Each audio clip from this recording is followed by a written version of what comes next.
So here's a longer video on how I made this dumbbell stand.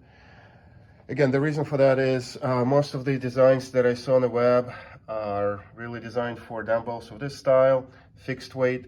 I like to use dumbbells that allow me to adjust the weight any way I want.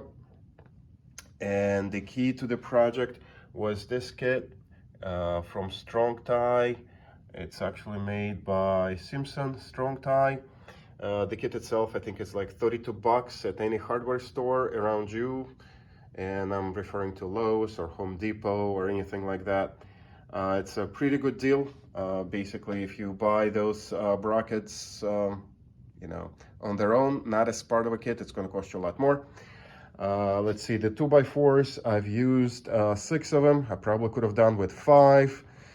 And they're about, what, $4 each. The only challenge when you go to a hardware store, you really have to look at them. A lot of them are really meant not for building, furniture or stands, so they're not extremely straight. So you have to really look at them in a store and pick the ones that have the least curvature in them.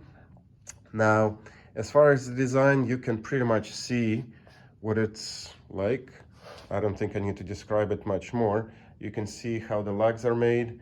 There is a bottom shelf, and then it's really just a very simple structure. Now,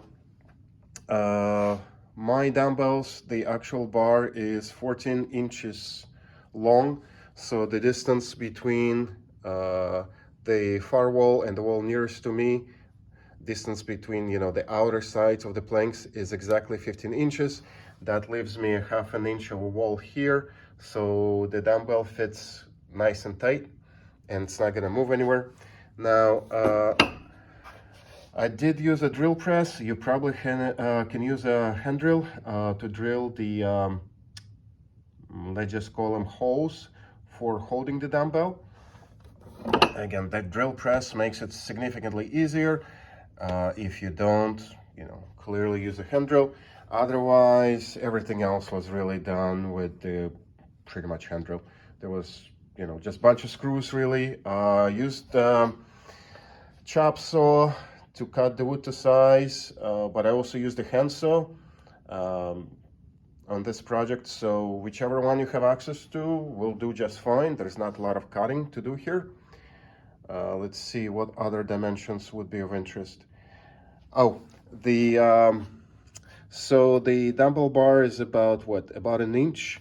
So I've used 1.25 inch diameter drill bit here. Let's see what else is of interest. I mean, that's pretty much it. It's a very simple project. Again, if you just look at the design here, it should give you pretty much a very good idea of how it was made. And on their site, the Simpson Strong site, they have a lot of different projects using this kit, or well, you're probably going to need more than one. You can build a shelf. I actually built a couple of those, and they're extremely strong. They hold, I don't know, a few hundred pounds for me. You can build a workbench, and I think they have a lot of other different projects there that you can build. Trying to think what else. That's pretty much it. Very simple project. Overall, it took me longer to design it than to really build it. The whole build time was probably a couple of hours, maybe 2.5 with interruptions. So that's it. Good luck.